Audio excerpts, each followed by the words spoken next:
Injifannoo! Waraana bilisummaa Oromootii fi akkasumatti adda bilisummaa Oromootiin isiniif ibsa.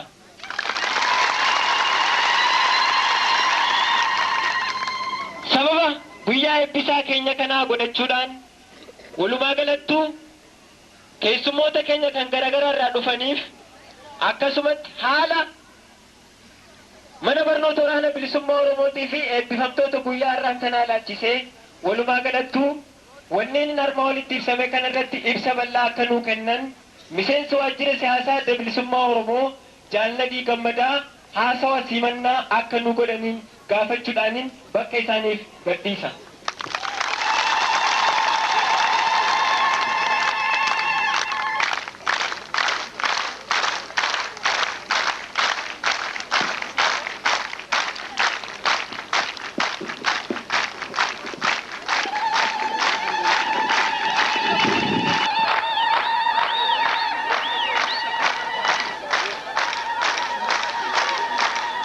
Oromoo miseensota koree gidduu adda bilisummaa Oromoo akkasumas hoogganamtoota waliigalattis miseensota adda bilisummaa Oromoo ummata bal'aa Oromoo fi keessummoota keenya kabajamoo har'a sirna kanarratti nu wajjin argamtan durseegaa sirna eebbisaa qaadhimamtoota miseensota adda bilisummaa Oromoo fi dabballoota adda bilisummaa Oromoo irratti yaamicha keenya kabajanii fi sirna keenya irratti argamuuf egaa qooda fudhatuu keessaniin gammachuun itti dhaga'ameen isin ibsuu barbaada.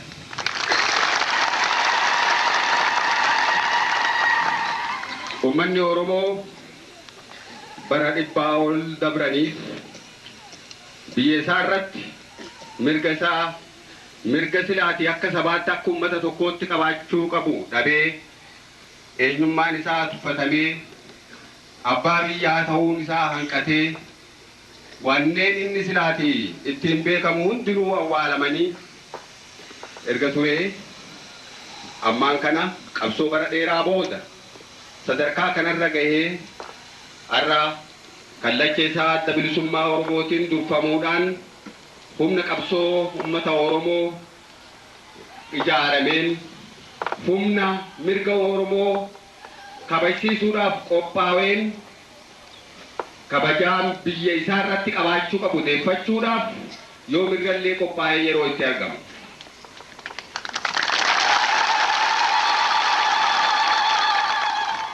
Uummanni keenya barreen cunqursaa alagaa jala ture kana keessatti mirga isaan malu argachuudhaaf fi deeffachuudhaaf yeroo qabsoo ittiin godhin yeroo inni itti bugee fi dagate hin turre. Haa ta'uti sababaalee garaagaraa kan uumamaa turanii hanga ammaa biyya baasaa irratti sadarkaa lammaffaatti lakkaawamee jiraachuun isaa eenyullee haaluu kan hin dandeenye. Haala kana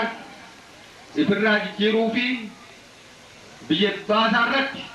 abbaa biyyummaa isaa mirkaneessuudhaaf wanneen isa barbaachisan guuttachuuf tattaaffii godhu keessatti barreen 17 dabran keessatti humna isaa kan dursuu fi kan isa qajeelchu kallacheessaa kan ta'e adda bilisummaa Oromoo ijaarrachuun sadarkaa duraatti injifannoodhaan mirga isaa gonfachuudhaaf haallan murteessoo ta'an keessaa tokko guuttachuu danda'e jechuudha.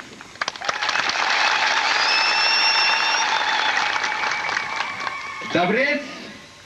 dhaaba polotikaa kan horate kana akka akeekni isaa fiixa bahu gochuudhaaf haallan barbaachisan hundaa'u guutee argamuu fi qophaawaa ta'uudhaaf karaa hidhannootiinis taanaan humni keenya jechuun adda bilisummaa Oromoo kan kallacha ta'ee nu dursu humna waraana bilisummaa Oromoodhaa ijaaree yeroo haalli gaafatetti qabsoo hidhannoodhaa qusannoo malee haallan hangam jajjabaatan yoo uumamanis danda'achuudhaan tarkaanfiilee hin tuffatamne fudhachuun uummanni Oromoo yeroo duraatiif erga gabrummaa jalatti kufe booda har'a ifaa sadarkaa tokkootis ta'u akka arguu fi mirga abdachiisaa akka gonfatu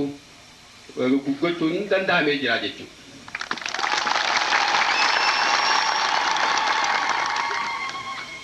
Addi bilisummaa Oromoo durumarraa kaasee uummanni Oromoodha yoo mirga ofii biyya ofii irratti qabaachuu isa barbaachise kun immoo waan hafuu hin dandeenye fi kan seenaadhaan uummanni kamiyyuu mirkaneeffatee as gahee akkuma ta'uu isaatiin uummanni Oromoos dhaaba poolitikaa mataa ofii qabaachuunii fi humna mirga isaa kabachiifatuun qabaachuun barbaachisaa ta'uu kan itti amanee irratti dalagaa turee fi har'as irratti dalagu kan borus irratti dalaguuf jiraatu jechuudha. Egaa akeeka uummanni Oromoo hiree fi biyya ofii irratti akka murteeffachuuf mirga guutuu qabaatu gochuudhaaf saganteeffatame bakkaan gahuudhaaf humna kanaaf barbaachisu yeroo yerootti akkuma haalaatti qopheeffatamaa akkuma as gahametti har'a akkuma isinuu uummanni keenyaa fi kabajamtoonni keessummoota keenyaa argitanitti humni waraanaa bilisummaa Oromoo cimsuudhaan nagayummaa keessatti mirgi uummata keenyaa kabajaa akka qabaatu gochuudhaaf haalli immoo boora'u yookaan barbaachisaa yeroo ta'utti mirga uummata Oromoo kabajsiisuudhaaf irree uummata Oromoo cimsuuf humna uummata bal'aa keenya keessaa qabsoo isaatiif adda bilisummaa Oromoo jalatti hiriire ijaaruudhaan leenjisuudhaan karaa poolitikaa fi qalamaatiinis barsiisuudhaan qopheessee asiin gahee jira jechuudha. Yeroo leenjisaa kan dabre kana keessatti humni keenya kun osoo rakkinoota garagaraa kan qilleensaa kan jireenyaa osooniif isa hin eeggatinii fi ittiin rakkatin qabsoo keenya kan qalamaa kan keessattuu kan afaan Oromoo barreessuudhaan barachuudhaan akkasumas immoo barnoota karaa poolitikaa yookaan karaa siyaasaa jala bu'ee fudhachuudhaan haala boonsisaa fi haala gammachiisaadhaan barnoota isaa xumuratee jira jechuudha. Karaa kaaniin uummanni bal'aan keenya kan kanuu jiruu fi kan fagoo jiru sagantaa naannawa kanatti jalqabame kana akkuma karaalee biraatti deeggarsa irraa eegamu hundaa'uu gochaa turee fi humni qabsoos akkasuma immoo wanneen qabsoo kanaaf barbaachisu guutuunis uummata keenyarraa kan eegamu ta'uu isaa beekuudhaan waan eegamaa ture olitti dhugumatti haala boonsisuu fi jajjabeessaa fi mirqaansaa ta'een gargaarsa guddaa laachuudhaan sagantaan kun rakkinni tokko osoo mudatin akka fiinxa ba'u qooda nuu kennee jira jechuudha. Egaa kanarratti duratti isaatti bilisummaa Oromoodha. Humni isaa, qabeenyi isaa, wanneen barbaachisan hundinuu kan uummata Oromoo kan biyya Oromoo irraa argamu jechuudhaan kan amanuu fi kanarratti hundaa'uudhaan kan dalagu akkuma ta'uu isaatiin har'a immoo haala manni keenya agarsiise kana hedduu kan itti gammannee fi abdiin uummata keenya irratti qabnu yoomirrallee daran akka cimu kan nuu godhe jechuudha. Eenyullee maqaa ofii biyya ofii irratti dhabuun hafnaan gaafatamuu hin jaalatu. Eenyullee seenaa ofii dhabuu hin fedhu. Eenyus aadaa isaa dhabuu hin jaalatu. Sabni kamuu yookaan mataan nama tokkootu kan afaan ifiitiin dubbachuu dhoorgamu yookaan afaan isaa jalaa gadi qabamuu fi akka hojiirra oolle taasifamu kan fedhuutti hin fakkaatu. Uummanni Oromoos taanaan biyya isaa Oromiyaa irratti kanaan dura akkuma waliin quba qabnu wanneen yookaan mirgoota uummanni tokko bakka jireenyaa biyya isaa irratti hafnaan addunyaa kana keessatti qabaachuu qaban hundaa'uu dhabee asabuun isaan jaalatamaa jechuudha. Wanti uummanni keenya kallachi uummata keenyaa adda bilisummaa Oromootis dadhabate cunqurfama. Gabrummaa biyya keenya irratti mirgi keenya mulqamee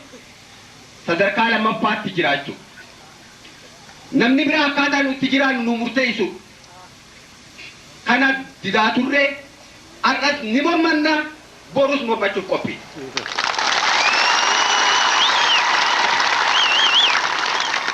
Gurraachi, adiin, diimaan yookaan immoo magariisni yoo jiraates kan samiirraa bu'ee dhufullee osoo kan argamu ta'ee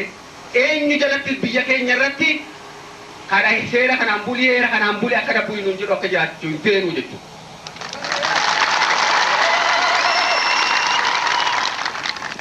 Abbaan wajjin biyya keenya irra jiraachuu barbaade mirga uummata keenyaa kan inni biyya isii irratti qabu abbaa biyyummaa isaa kabajuudhaan nu wajjin jiraachuu ni danda'a jechuudha.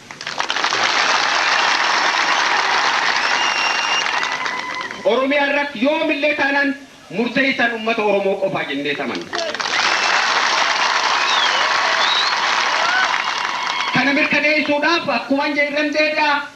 addi bilisummaa Oromoo akkasumas ummanni bal'aan keenya har'as borus qophiidha jechuudha. Humni qabsoo keenyaa kan har'a argitanii fi kan kanaan dura ture kan borus qabsoo kanaaf hiriiru akeeka adda bilisummaa Oromoo fi akeeka ummata bal'aa Oromoo kana bakkaan gahu kan qophaa'e jechuudha. Kanarraa kan hafe mirgi abbaa biraa kan inni dabreetiin saamuu barbaadu yookaan miidhaan addaa ummata keenya ittiin dursaa turee fi har'allee ittiin dursuu borus ittiin dursuu isa kanaa jechuudha. Kana ummanni keenya hanga maayyiitti nuu fudhachuudhaan akka adda bilisummaa Oromoo jalatti hiriiree fi tinnisee hanga maayyiitti akeeka ofiitiin xabaafachuudhaan akkuma ummatoonni biraa biyya irratti kabajamanii jiraatanitti kan kabajaa ifi harka ifiitti galfatee jiraatu ta'uu qabsoo bifa barbaachisa hundaa'uu haala nagaa keessatti akka nagahummaa danda'ame haala biraa keessatti immoo akka barbaachisatti akka itti ummanni keenya qophaa'u jenna.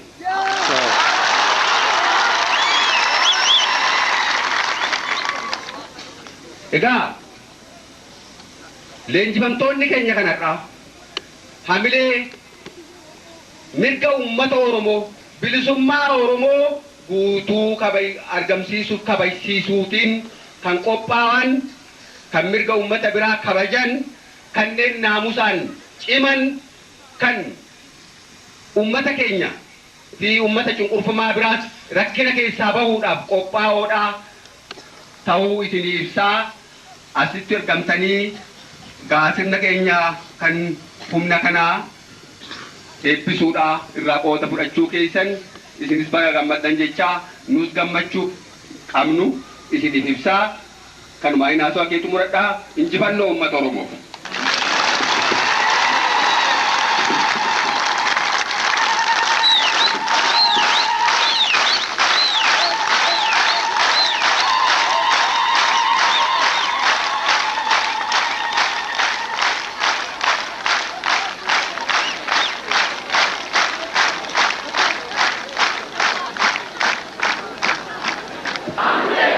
injifannoon kan uummata Oromoo